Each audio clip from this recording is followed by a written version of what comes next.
Oh, there we go.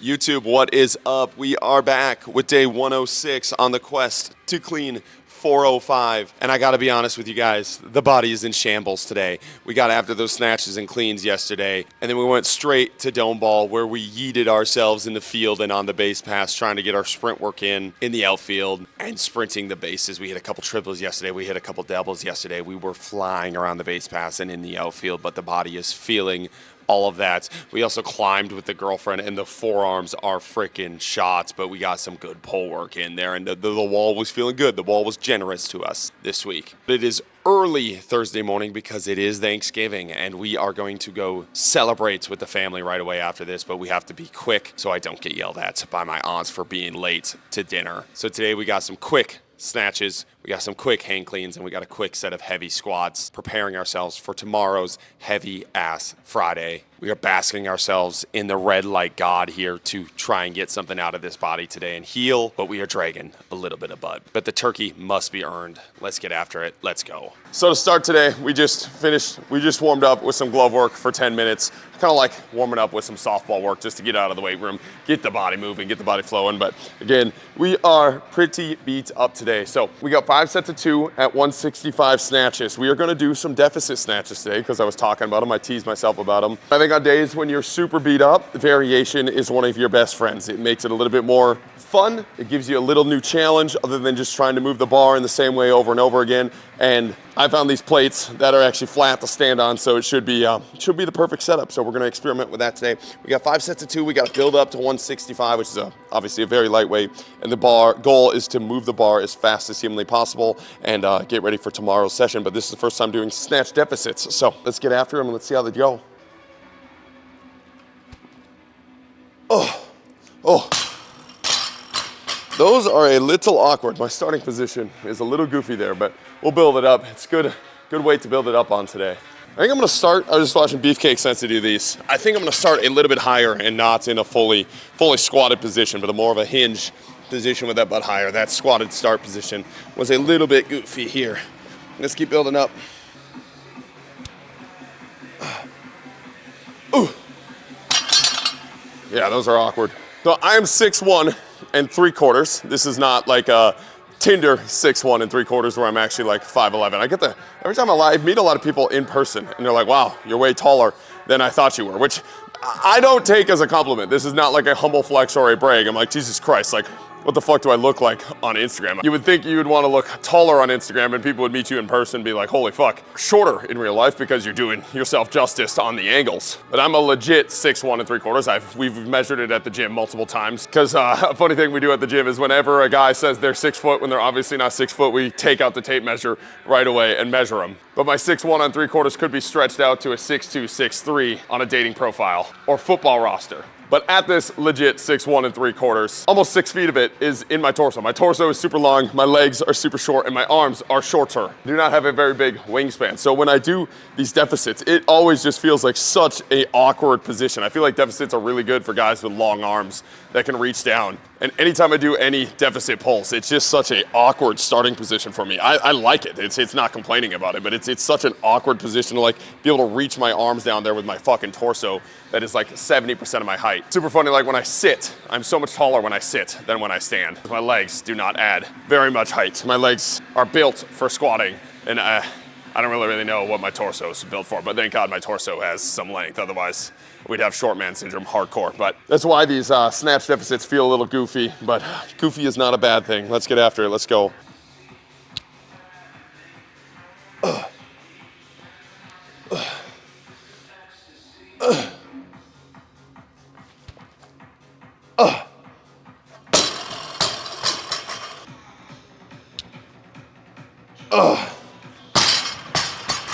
Now we got 165 on the bar. This is our working sets for the day again. Thursdays, Tuesdays, moving the bar fast, getting some technical work in, having those speed buster days. We're still gonna focus with that technique we talked about in yesterday's video, where we're going real Chinese with it and getting that head through, pinching those scaps back. That was a really nice feel yesterday. We're gonna try and hold on to that today and rip. So we got 5 sets of 2 here. Let's go.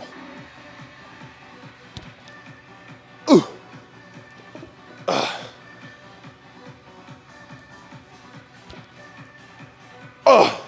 Let's go. We have turned off the power of the healing red light for the power of the Instagram algo lord and recording these next couple sets here. So let's make them look crispy. Let's go. Ooh.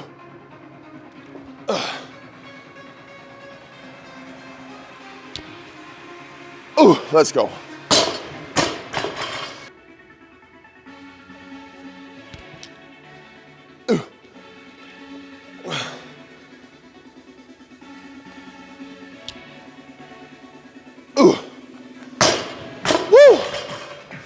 Oh, we are slow today.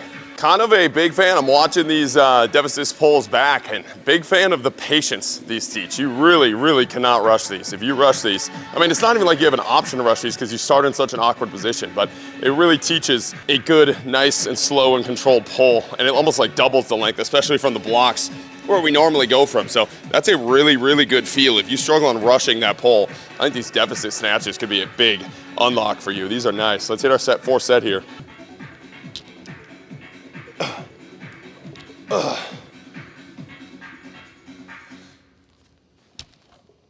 Ooh. Woo. All right, fifth and final set here. Let's rip it.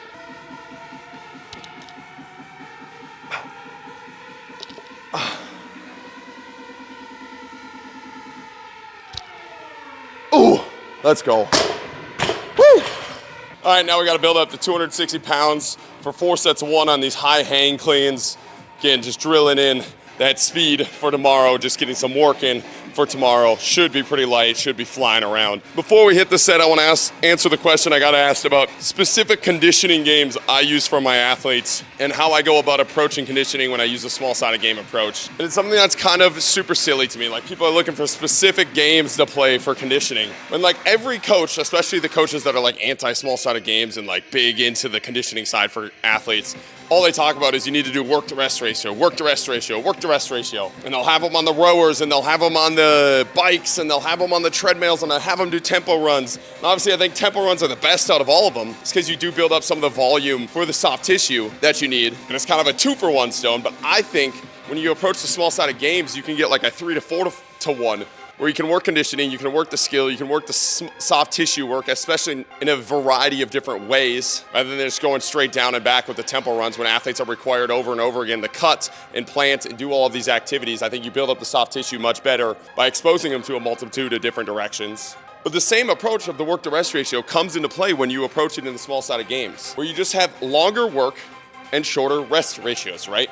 So if I'm working with a football athlete, maybe it's like 7 to 15 seconds on in the game that we're playing, 30 seconds off. And a really easy way that you can do this is like handball shifts, right? So you have, let's say you have 12 athletes, you break them into 4 teams of 3. And instead of just playing the whole time, which is another way to just get really good conditioning in, you just put 10 to 15 minutes on the clock, you have them running around for 10 to 15 minutes. If you want to be a little bit more specific with your work to rest ratios, have them split up into teams and have them play for 15 to 30 seconds and then rest for 30 seconds to 1 minute. And then you can change those work to rest ratios as you're getting closer to the season. But it doesn't really matter what game you play. What matters is the constraints you base around those games to get the stimulus that you want out of them. But it's why I'm such a big fan of the small-sided game approach to these things, because I think you can kill a lot of birds with 1 stone in 1 exercise in a much more game-specific way. You can create better scores, you can create better defenders, you can work on some of the technical and tactical pieces while still building a really good cardiovascular base. And again, if you're early in the off-season and you're really big into like building an aerobic base, then just have them run long field, low intensity type games like ultimate frisbee, where they have a lot, it's basically tempo runs down and back, especially with athletes that aren't very good at throwing frisbee. There's gonna be a lot of turnovers, but you can get it done in a way in which, 1, they don't hate it, 2, they'll actually do it. And 3, you have some perception action type challenges on the field where they're not just running down and back, right? And they're cutting and they're moving and they're jumping. And again, that same game can be played in a multitude of ways where early in the offseason, we're just putting 20 minutes on the clock.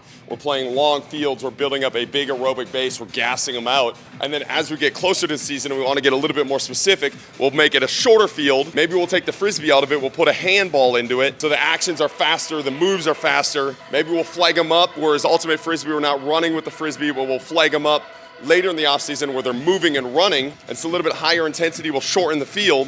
And as soon as they score, we'll have a line shift and have everybody else move in. And their break is when when the second line is going, right? So I think there's a multitude of different ways to do it. It's not a specific game.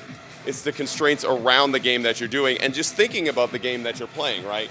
And the skill set those athletes have with the game. Can the athletes move with the ball? Can the athletes not? Are the athletes good at passing the ball? Are they not? Is this a game where they can reach max velos or not? Is this a small-sided game where you're going to emphasize a ton of cuts? Or a longer field game where we're going to basically run tempo runs down and back, but in a gamified way, right? So that's how I approach conditioning with our athletes in a game-based way. We change the constraints of the game. We change the ball. We change if you can move with the ball or not. We change our work to rest period just like you would do in every other conditioning program, but instead of just sitting on a bike going over and over again and making the athletes want to shoot themselves in the head, we're doing it in a way in which is fun and you're getting a ton of work done. You're having them catch a ball. There's a little bit more skill involved. They're playing defense, they're playing offense, and you're building up the soft tissues in like that 8-vector approach where they're having a ton of cuts, a ton of different runs at curved angles. And I think it's just a little bit more applicable to the athletes and it's more fun. But that's how we approach conditioning with our athletes. So let's build up to these cleans here. Let's go.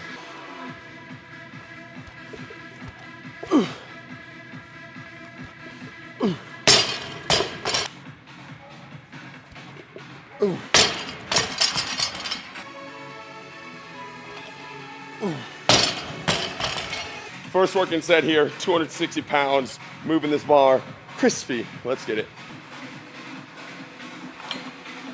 Ooh. Ooh. Woo. Ooh. Final set on these hang cleans, then we're gonna get to some crispy squats. Gonna go a little bit heavy today and earn that turkey. Let's go. Ooh. Woo. Now we're just building up to a crispy single on these squats, sticking at like 90, 95-ish%.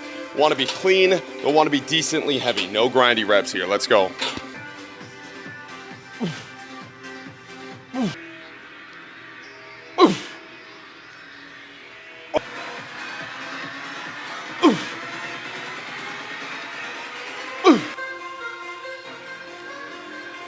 Ooh. 4 or 5 on the bar. It's gonna be a litmus test for what we build up to today. Probably this, and maybe then we'll add a 15, just end at like 435-ish, stay fresh for tomorrow. Keep that bar moving, let's go. Ooh, oh yeah. Woo. 435 on the bar, let's make it look crispy. Just like that 405. Love the microdosed approach when it comes to these squats. Just super low volume at a little bit higher intensity. Doesn't beat you up enough, builds a little bit of strength. It's a little bit slower way to do it, but with everything that we're doing with the Olis, it's a good approach. I've been liking it. Let's go. Oh, there we go. All right, we're gonna call it on that. Keep ourselves nice and fresh for tomorrow's heavy ass Friday. Appreciate you guys watching. Have a great Thanksgiving. I'm thankful for each and every one of you guys for supporting the channel, supporting our business, allowing me to do what I do. I really do believe this is just the start, the rebirth of Yoakum Strength and where we want to go with the content that we're doing and the things we want to do with this business. And none of that happens without you guys supporting, without you guys watching, without you guys commenting, without you guys asking good ass questions. And I'm extremely, extremely blessed to be able to do what I do. And none of that happens without you guys. And I think sometimes people forget it. It's not the creator that is special, the creator that does what he does, but it's the community together that builds everything. And I never want to be the person that forgets that. And it's something that I remind myself of daily. And I just want to say I'm extremely blessed to do what I do. And I'm thankful for each and every one of you guys and girls for supporting the channel, supporting our business, supporting what we do. I hope you guys have a great Thanksgiving. Keep chopping wood.